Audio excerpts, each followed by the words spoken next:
नमस्कार विद्यार्थी मित्र हो. मी प्राध्यापक दीपक सरनोबत लाईट हाऊस या यूट्यूब चॅनलवरती पुन्हा एकदा आपलं सर्वांचं सहर्ष स्वागत करतो. बँकिंग, MPSC तसेच इतर एक्झामची प्रिपरेशन करणाऱ्या विद्यार्थ्यांच्या दृष्टिकोनातून आपण हा पुढचा नाऊन, प्रोनाऊन, त्यानंतरचा ॲडजेक्टिव्हशी रिलेटेड एरर डिटेक्शन जे आहेत त्यांच्या संदर्भातला हा व्हिडिओ आपण तयार केलेला आहे. आता व्हिडिओ पाहण्यापूर्वी काही सेंटेन्सेस जे आपण ज्या पद्धतीने घेतो ते एक्सप्लेन करतो. म्हणजे एक सेंटेन्स पाहिल्यानंतर एक रूल ॲटलिस्ट आम्हाला तुम्हाला समजावून सांगता येतो. आता ॲडजेक्टिव्हशी रिलेटेड काही सेंटेन्सेस पाहण्यापूर्वी what is an adjective, what is the role of adjective हे आपल्याला क्लिअर करणं थोडंसं महत्त्वाचं वाटतं. आता ॲडजेक्टिव्ह म्हणजे काय तर नाऊनच्या संदर्भामध्ये अधिक माहिती देणारा, ॲडिशनल इन्फॉर्मेशन प्रोव्हाइड करणारा कोणताही वर्ड जो आहे त्याला आपण ॲडजेक्टिव्ह असं म्हणतो. मग तो क्वालिटी इंडिकेट करेल, क्वांटिटी इंडिकेट करेल, एखादा नंबर इंडिकेट करेल. तर त्या पद्धतीनं आपणाला इकडे या ॲडजेक्टिव्हच्या रोलकडं पाहायचं आहे. ज्या पद्धतीनं प्रोनाऊन नाऊनला सबस्टिट्यूट करतं, इथं ॲडजेक्टिव्ह नाऊनला मॉडिफाय करण्याचं काम करतं, एक्स्ट्रा ॲडिशनल इन्फॉर्मेशन प्रोव्हाइड करण्याचं काम करतं. म्हणजे हा मुद्दा जो आहे, हा रोल जो ॲडजेक्टिव्हचा आहे तो आपला सुरुवातीला क्लिअर असणं गरजेचं आहे. आता यानंतर आपण काही सेंटेन्सेस पाहूया आणि त्यामध्ये कोणत्या पार्टमध्ये एरर आहे तो पार्ट आपण फाइंड आउट करण्याचा प्रयत्न करूया आणि तो एरर नेमका काय आहे, आपणाला त्यामध्ये करेक्शन कसं करता येईल हे देखील समजून घेऊया. फर्स्ट सेंटेन्स आहे, the concerned departments are all set to bring out currently policies in order to avert road mishaps. आता नाऊनला मॉडिफाय करणारा वर्ड जो आहे तो नेहमीच ॲडजेक्टिव्ह असतो, ॲडवर्ब कधी नसतो. कारण ॲडवर्ब नाऊनला मॉडिफाय करत नाही किंवा नाऊनच्या संदर्भामध्ये ॲडिशनल इन्फॉर्मेशन प्रोव्हाइड नाही करत. आता यामध्ये पार्ट बीमध्ये करंटली पॉलिसीज असा एक रेफरन्स आलेला आहे. पॉलिसीज हे प्लुरल नाऊन झालं आणि त्याच्या संदर्भामध्ये त्याला मॉडिफाय करण्यासाठी ॲडिशनल किंवा एक्स्ट्रा इन्फॉर्मेशन देण्यासाठी करंटली हा वर्ड वापरलेला आहे. हा ॲडवर्ब आहे. नाऊनला मॉडिफाय करणारा वर्ड ॲडजेक्टिव्ह असायला हवा, त्यामुळे करंट पॉलिसीज असा उल्लेख येणं गरजेचं आहे. त्यामुळं the concerned departments are all set to bring out current policies in order to avert road mishaps असं सेंटेन्स असणं गरजेचं होतं. आणि म्हणून पार्ट बीमध्ये एरर आहे करंटलीच्या स्वरूपानं आलेला, तो आपण करंट पॉलिसीज, जसं आपण करंट इश्यूज, करंट न्यूज या पद्धतीनं वापरतो, त्यामुळे पार्ट बी एरर असणारा पार्ट आहे. यानंतर नेक्स्ट सेंटेन्स मी रीड करत असतानाच तुम्हाला काही जर हिंट आली बाबा तुम्हीसुद्धा तुमचं आन्सर इमॅजिन करू शकता. The latest chapter of this novel is the most comprehensive of all the chapters in the book. आता आपण इथं नॉवेलच्या संदर्भामध्ये बोलत आहोत आणि साहजिकच फर्स्ट, सेकंड, थर्ड असे चॅप्टर्स असणं अपेक्षित आहे. आता इथे लेटेस्ट चॅप्टरच्या पूर्वी लेटेस्ट हे ॲडजेक्टिव्ह वापरलेलं आहे, पण लेटेस्ट हे जे ॲडजेक्टिव्ह आहे ते आपण टाईमशी रिलेटेड वापरतो, पोझिशनशी रिलेटेड नाही. आता इथं चॅप्टर आणि टाईम यांचा काही संबंध नाही, इथं position first chapter, second chapter असं म्हणायचं आहे. आणि त्यामुळं पार्ट एमध्ये लेटेस्ट हा जो वर्ड आहे तो साहजिकच इथं कॉन्टेक्स्टला अनुसरून नाही, त्यामुळं पार्ट एमध्ये एरर आहे. याच्या ऐवजी आपण द लॅटर LATTER याचा अर्थ दोघातला दुसरा, याचा दोन पार्ट कन्सिडर केले तर 2 नंबरचा पार्ट हा साहजिकच आपण कन्सिडर करू शकतो, किंवा अनेक असतील तर लास्ट म्हणू शकतो आपण. याचा अर्थ पोझिशन सांगण्यासाठी लॅटर, लास्ट यासारखे वर्ड वापरले जातात. आणि टाईम इंडिकेट करण्यासाठी लेटेस्ट जे आहे किंवा लेटर जे आहे LATER हे ॲडजेक्टिव्ह वापरलं जातं. साहजिकच इथं आपण लॅटर किंवा last chapter of this novel अशा पद्धतीनं ते इम्प्रूव्हमेंट करू शकतो. आणि म्हणून पार्ट एमध्ये एरर आलेला आहे. Next sentence, no less than 50 boats were destroyed by the storm. No less than 50 boats. आता 50 बोट्स हे झालं काउंटेबल नाऊन, बरोबर आहे ना. बोट्स म्हणलेलं आहे, त्याच्यापूर्वी 50 हा नंबर वापरलेला आहे. आपण जी नाऊन्स आहेत, जी 1 2 3 4 किंवा फर्स्ट सेकंड थर्ड अशी काउंट करू शकतो, त्याच्यापूर्वी साहजिकच आपणाला काउंटेबल असणारं ॲडजेक्टिव्ह वापरावं लागेल. आणि एखादं नाऊन जर अनकाउंटेबल असेल तर त्याच्यापूर्वी अनकाउंटेबल ॲडजेक्टिव्ह जे आहे, ॲडजेक्टिव्ह ऑफ क्वांटिटी आपण म्हणतो, ते आपल्याला वापरावं लागेल.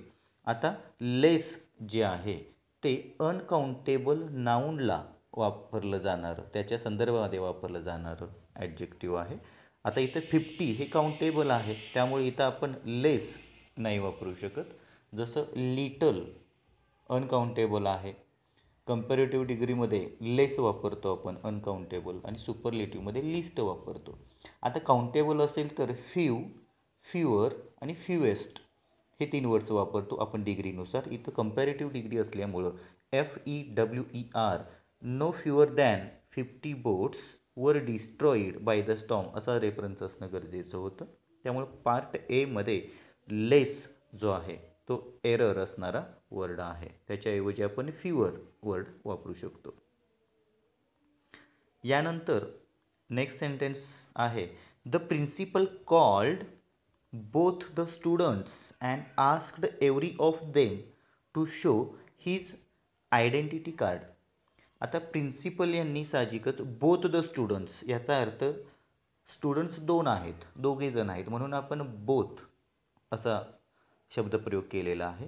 तिघे जण नाहीत, तिघांच्यासाठी आपण बोथ नाही वापरत. त्यामुळं the principal called both the students and asked every of them. Every of them हा एक इथं रेफरन्स आलेला आहे. आता ईच आणि एव्हरीमध्ये काय डिफरन्स आहे तो सर्वप्रथम आपण समजून घेऊया. ईचचा वापर 2 किंवा 2पेक्षा अधिक व्यक्ती वस्तू असतील तर त्यासाठी आपण करतो. पण एव्हरी हा जो वर्ड आहे तो 2पेक्षा अधिक व्यक्ती, वस्तू, बाबी, ऑब्जेक्ट्स, ॲनिमल्स जे काही असेल त्यांच्यासाठी आपण रेफर करण्यासाठी वापरतो. आता इथं बोथ द स्टुडंट्स म्हणलेलं आहे, म्हणजे दोघे जण आहेत, मग दोघांच्यासाठी आपण एव्हरी नाही वापरू शकत.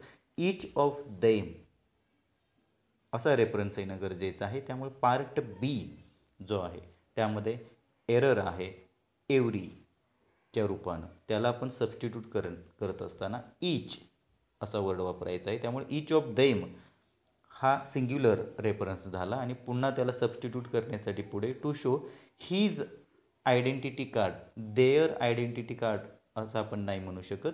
ईच हा सिंग्युलर आहे, each of them to show his identity card. हा हीज आयडेंटिटी हे पॉझेसिव्ह प्रोनाऊन ॲडजेक्टिव्ह झालं. हीज आयडेंटिटी पॉझेसिव्ह प्रोनाऊन म्हणून देखील हीजचा वापर केला जातो, पण त्यानंतर नाऊन येत नाही. पार्ट बी एरर असणारा पार्ट आहे. सेंटेन्सेस पाहत असतानाच आपण कुठेतरी हा व्हिडिओ लाईक करणं, शेअर करणं, आतापर्यंत जर आपण चॅनेल सबस्क्राईब केलं नसेल तर ते सबस्क्राईब करणं गरजेचं आहे, खूपच गरजेचं आहे. नेक्स्ट सेंटेन्स मी रीड करतो. Although the king encountered much issues in his kingdom, yet he followed the path of truthfulness. म्हणजे कितीही इश्यूज, प्रॉब्लेम्स जे आहेत ते फेस करावे लागले तरी ट्रूथफुलनेस जो आहे किंवा तो सत्याचा मार्ग जो आहे तो कधी सोडला नाही, तरी देखील तोच फॉलो केला असं म्हटलेलं आहे. आता ऑल्दो सोबत टीचा वापर केला जातो, ठीक आहे. Although the king encountered much issues in his kingdom. हे इश्यूज जे आहेत हे साहजिकच प्लुरल नाऊन झालं आणि ते काउंटेबल आहे. आपण ते काउंट करू शकतो. 1 2 3 किती इश्यूज आहेत. आणि त्यामुळं याच्यापूर्वी आपल्याला काउंटेबल ॲडजेक्टिव्ह वापरणं गरजेचं आहे. त्यामुळं इथे मच जे आहे, मच इन्फॉर्मेशन, मच वर्क असा रेफरन्स आपण वापरतो. कारण ते इन्फॉर्मेशन आपण अनकाउंटेबल समजतो, वर्क अनकाउंटेबल समजतो. इथं इश्यूज काउंटेबल असल्यामुळे त्याच्यापूर्वी मेनी इश्यूज असा शब्दप्रयोग वापरणं, हे ॲडजेक्टिव्ह वापरणं उचित ठरतं. त्यामुळे पार्ट बीमध्ये मच इश्यूज हा पार्ट इनकरेक्ट आहे. मेनी इश्यूज असा शब्दप्रयोग आपण करायचा आहे. पार्ट बी एरर असणारा पार्ट आहे.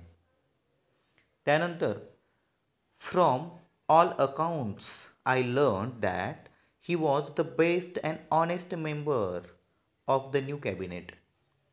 आता यामध्ये from all accounts I learn that he was, आपण एका पर्टिक्युलर पर्सनच्या संदर्भामध्ये, म्हणजे तो कसा होता, ही वॉज द बेस्ट, त्याचं वर्णन करण्यासाठी पहिल्यांदा सुपरलेटिव्ह डिग्री वापरलेली आहे. ही वॉज द बेस्ट, ठीक आहे. त्यानंतर म्हटलेलं आहे अँड ऑनेस्ट. आता इथं सुरुवातीला सुपरलेटिव्ह डिग्री द बेस्ट वापरलं आणि त्यानंतर पॉझिटिव्ह डिग्री ऑनेस्टचा वापर केलेला आहे. Member of the new cabinet, new कॅबिनेटमध्ये जेवढे मेंबर्स आहेत त्या सर्वांचा विचार करता तो कसा आहे तर बेस्ट आहे आणि ऑनेस्ट आहे म्हणलेलं आहे. आता इथं एकाच व्यक्तीच्या संदर्भानं जर आपण ॲडजेक्टिव्ह वापरत असू तर ती कुठेतरी एकाच डिग्रीमध्ये असणं गरजेचं आहे. एकतर पॉझिटिव्ह किंवा एकतर कंपॅरेटिव्ह किंवा सुपरलेटिव्हमध्ये गरजेचं आहे. तर एकापेक्षा अधिक मेंबर आहेत त्यामुळे इथं सुपरलेटिव्ह डिग्री ॲप्लाय करणं योग्य ठरतं आणि म्हणून दोन्हीच्या दोन्ही ॲडजेक्टिव्स ही सुपरलेटिव्ह डिग्रीमध्ये असणं गरजेचं आहे. पार्ट बीमध्ये सुपरलेटिव्ह आणि पॉझिटिव्ह असं कॉम्बिनेशन झालेलं आहे. हा पार्ट जो आहे बी तो I learned that he was the best and most honest member of the new cabinet अशा पद्धतीचा रेफरन्स येणं गरजेचं आहे. आपण एकाच व्यक्तीच्या संदर्भानं बोलत आहे त्यामुळं आर्टिकल सेपरेट वापरण्याची गरज नाही. The best and the most honest असं नाही म्हणायचं.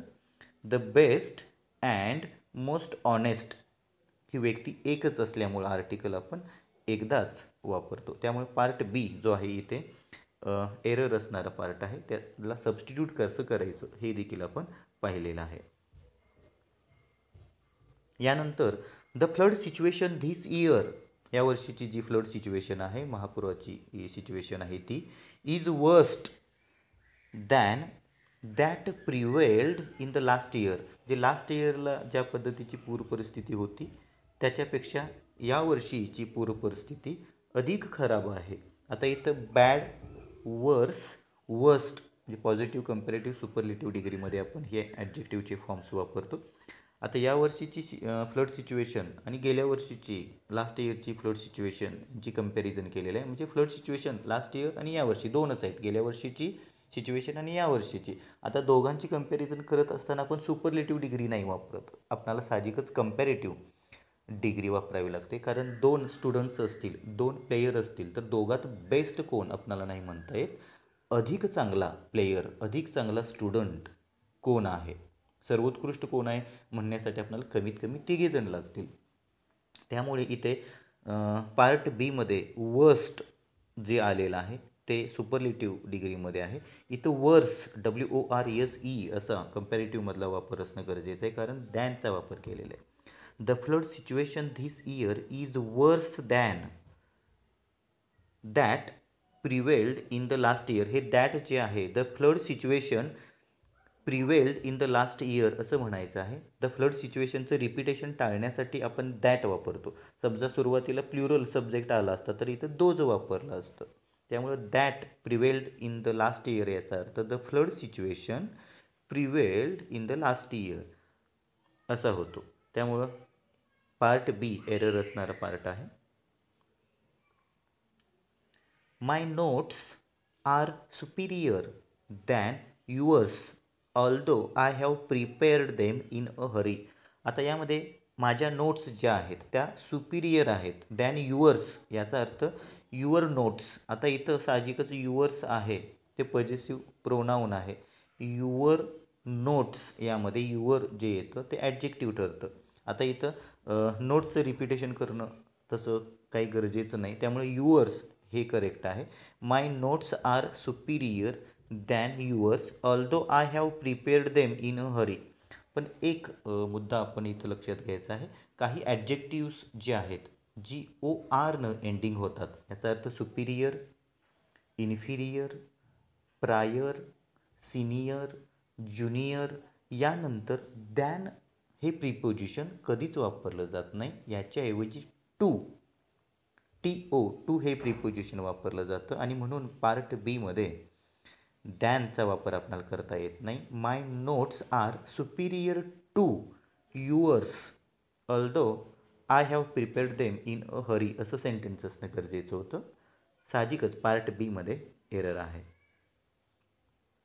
Next sentence, I have given you a most complete account of my journey in Italy. आता part A, I have given you present perfect tense आहे आणि पुढे म्हणलेलं आहे अ मोस्ट कम्प्लीट अकाउंट. आता काही वर्ड्स असे असतात जे आपण कंपॅरेटिव्ह किंवा सुपरलेटिव्हच्या फॉर्ममध्ये नाही वापरू शकत, कारण अकाउंट जे आहे कंप्लीट म्हटल्यानंतर कंप्लीट एकतर इनकम्प्लीट किंवा कंप्लीट. जसं एखादा विद्यार्थी, एखादा कॅन्डिडेट, एखादा एम्प्लॉई हा आयडियल असेल तर तो आयडियल हा ideal, more ideal, the most ideal असं नाही वापरू शकत. परफेक्ट हे परफेक्ट असतं, more perfect, the most perfect असं नाही म्हणू शकत. युनिक एखादी थिंग असेल तर युनिक हे युनिकच आहे, मोर युनिक, द मोस्ट युनिक आपल्याला नाही वापरता येतं. त्यामुळं मोस्ट कम्प्लीट अकाउंट नाही, कम्प्लीट अकाउंट असं म्हणायचं आहे. त्यामुळे पार्ट बीमध्ये आपल्याला एरर पाहायला मिळतो. I have given you a complete account of my journey in Italy असं रेफरन्स असणं गरजेचं होतं. मोर किंवा मोस्ट कम्प्लीट असा वापर आपल्याला करता येत नाही.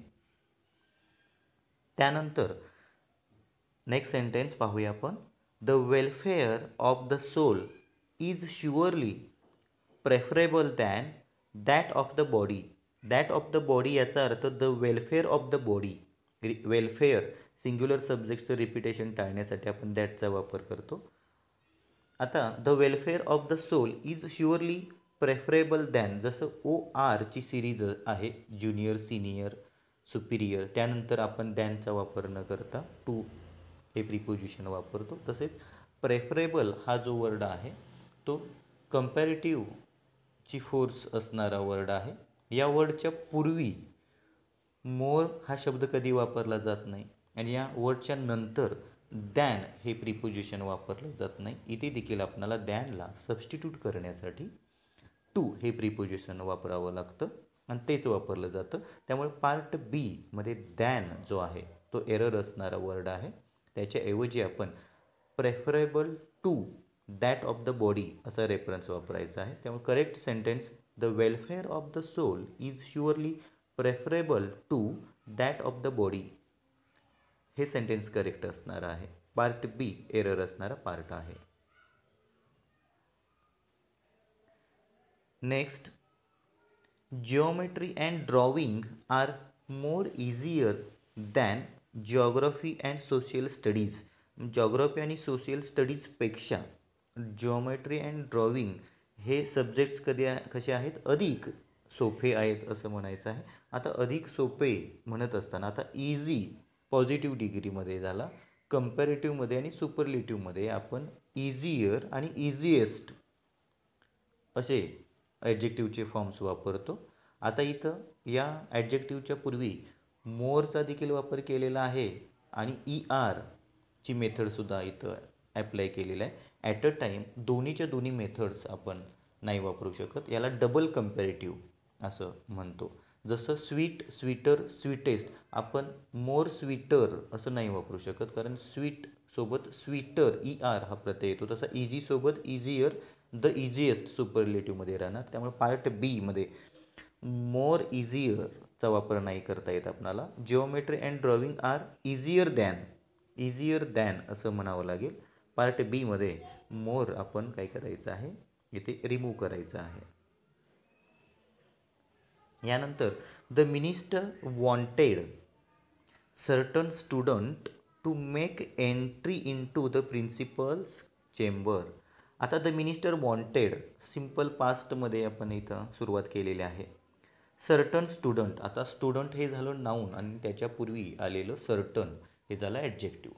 पण सर्टन हे प्लुरल नाऊनच्या संदर्भामध्ये वापरलं जातं. म्हणजे सर्टन स्टुडंट्स असा रेफरन्स असायला पाहिजे होता.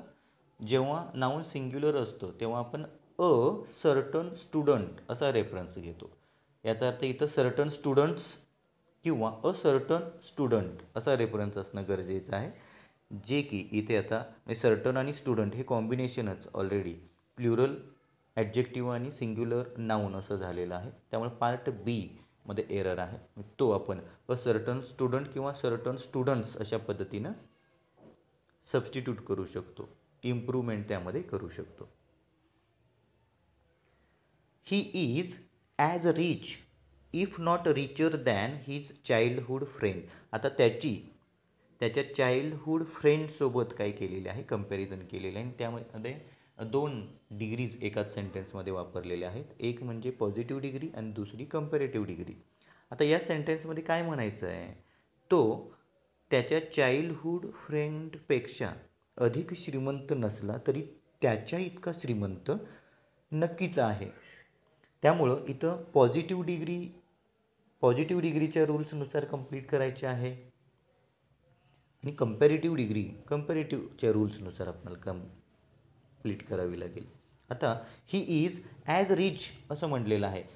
पॉझिटिव्ह डिग्रीमध्ये ॲडजेक्टिव्हचा फर्स्ट फॉर्म जो येतो ॲज रिच ॲज असा यायला हवा होता. ॲजच्या मध्ये ॲज मिसिंग आहे. त्यामुळे पार्ट एमध्ये साहजिकच एरर आहे. He is as rich as if not richer than. आता रिचर ॲडजेक्टिव्हचा सेकंड फॉर्म आणि दॅनचा वापर केलेला आहे. जे पुढे सेंटेन्स बॅलन्समध्ये आहे. पार्ट ए एरर आहे. त्याच्याऐवजी आपण साहजिकच he is as rich as अशा पद्धतीचा रेफरन्स वापरू शकतो.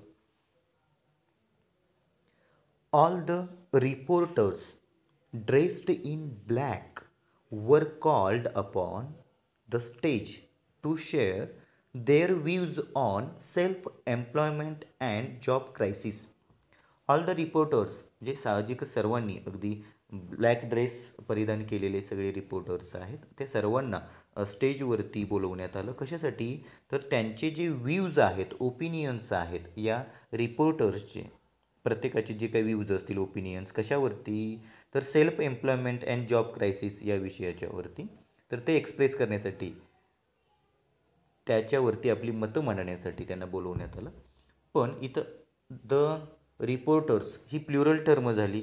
आता त्या संदर्भामध्ये पार्ट सीमध्ये देअर व्ह्यूज हे प्लुरल नाऊन झालं. त्याच्यापूर्वी देअर. आता या रिपोर्टर्स जे आहेत, रिपोर्टर्स यांची मतं व्ह्यूज असं म्हणायचं आहे. इथं THERE अशा पद्धतीनं आपल्याला रेफरन्स नाही वापरता येत. देअर व्ह्यूज म्हणायचं आहे, पण THEIR असं ॲडजेक्टिव्ह असणं गरजेचं आहे. जसं माय व्ह्यूज, हीज व्ह्यूज, हर व्ह्यूज, आवर व्ह्यूज, तसं देअर व्ह्यूज येणं गरजेचं आहे. इथं स्पेलिंग प्रोनाऊन्सिएशन सेम आहे, फक्त स्पेलिंग चुकलेलं आहे. ते आपण करेक्ट करून घ्यायचं आहे. पार्ट सीमध्ये एरर आहे. नेक्स्ट सेंटेन्स पाहूया. He failed to find out the solutions to all his problems despite his thoroughly study of the papers. जे पेपर्सचा अगदी खूप डीप स्टडी जरी केला असला तरी देखील त्याला प्रॉब्लेमचे कुठेतरी सोल्युशन्स फाइंड करता आलेले नाही आहेत. त्यामध्ये अपयश आलेलं आहे. आता he failed to find out the solutions to all his problems इथपर्यंत आपल्याला एक लिंक लागते. डिस्पाईट याचाच अर्थ इनस्पाईट ऑफ म्हणायचं आहे. इथं पण पार्ट करेक्ट आहे. Despite his thoroughly study. आता स्टडी हे झालं नाऊन आणि नाऊनला मॉडिफाय करण्यासाठी आपल्याला ॲडजेक्टिव्ह वापरावं लागतं. थॉरोली हे ॲडवर्ब आहे. याच्याऐवजी थरो स्टडी असा रेफरन्स वापरणं गरजेचे आहे. LY प्रत्यय आपणाला इथं वापरता येत नाही. THOROUGH थरो स्टडी असा रेफरन्स येणं गरजेचं आहे. त्यामुळे पार्ट सी जो आहे तो नक्कीच एरर असणारा पार्ट आहे. ॲडवर्बला सबस्टिट्यूट करून आपण ॲडजेक्टिव्हचा वापर करायचा आहे.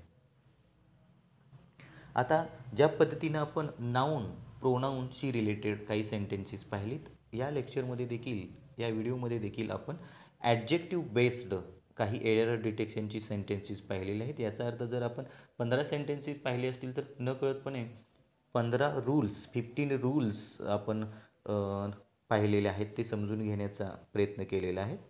आता बँकिंग असेल, MPSS असेल, स्टेट सर्व्हिसेस असतील किंवा अदर SSC सारख्या एक्झाम्स असतील, त्या सर्व एक्झाममध्ये इंग्रजीच्या काही कॉन्सेप्ट ज्या आहेत त्या क्लिअर केल्याशिवाय आपल्याला पुढे जाता येत नाही. आणि म्हणूनच ही ॲडजेक्टिव्हची कॉन्सेप्ट आपण सेंटेन्सेसच्या थ्रू समजून घेण्याचा प्रयत्न केलेला आहे. मी सर्वांना रिक्वेस्ट करतो की आपण सर्व कॅन्डिडेट्सनी, सर्व स्टुडंट्सनी हा व्हिडिओ लाईक करा. मॅक्सिमम स्टुडंट्स जे आहेत स्पर्धा परीक्षांचा अभ्यास करणारे, त्यांच्यापर्यंत तो फॉरवर्ड करा. आणि ज्यांनी ज्यांनी आत्तापर्यंत चॅनेलला सबस्क्राईब केलं नसेल त्यांनी नक्कीच सबस्क्राईब करा. कारण जसे जसे सबस्क्रायबर्स वाढत जातील साहजिकच मला व्हिडिओ करत असताना तेवढाच उत्साह येईल, छान वाटेल. तेव्हा पुढच्या व्हिडिओपर्यंत नक्कीच तुम्ही हा जो व्हिडिओ आहे तो मॅक्सिमम शेअर केलेला असेल, लाईक्स केलेले असतील. व्हिडिओ पाहिल्यानंतर कमेंट तुमच्या ज्या आहेत त्या खूप महत्त्वाच्या आहेत. पाहिल्यानंतर तुम्हाला काय वाटलं किंवा काही इम्प्रूव्हमेंट असतील, जे आहे सजेशन्स असतील, त्या मोस्ट वेलकम आहेत.